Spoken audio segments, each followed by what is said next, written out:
First at noon today, continuing news coverage of a breaking story we've been tracking all morning long of a construction collapse on the campus of Bryant University. It sent 6 construction workers to the hospital. Right now, here's what we know. That collapse happened shortly after 8:30 this morning when a steel structure came crashing down. Now, it's important to note that no students or university employees were hurt.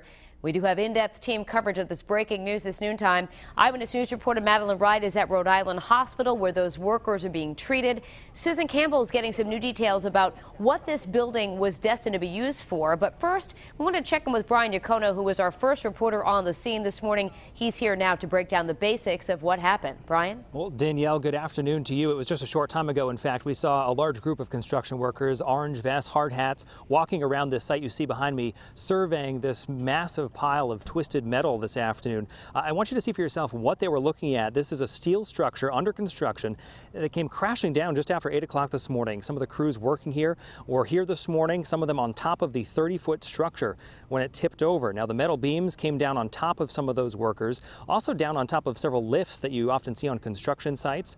The 6 workers that were injured have non-life-threatening injuries. They were all transported to the hospital. Some of them, however, we've learned, were trapped underneath some of those steel beams. We spoke with emergency crews here this morning who described for us what happened.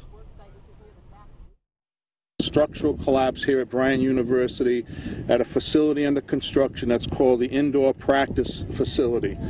They just started construction on it. They were erecting steel. Something happened at the site and the steel structure that was in place fell over.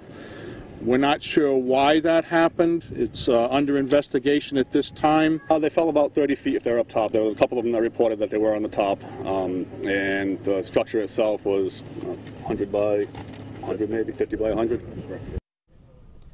Now back here live this noontime, again, you're looking at the twisted metal that came crashing down just after 8 o'clock this morning. Some of those beams on top of the workers this morning. A man who was working on another construction site here on campus was physically shaking as he was describing for me the sound he heard across campus as those metal beams buckled and came crashing down this morning. With the mobile newsroom, Bryant, Eyewitness News. Now, Brian, before we let you go, what impact, if any, will that collapse have on the start of the school year at Bryant? Well, Danielle, right now only athletes and international students are on campus. The rest of the student body doesn't arrive until next week. And as you mentioned at the top of the show, no students or faculty staff at the university were injured in this. Right now, everything is on schedule for the start of the school year here at Bryant. Obviously, this project, however, on hold for the foreseeable future. Danielle?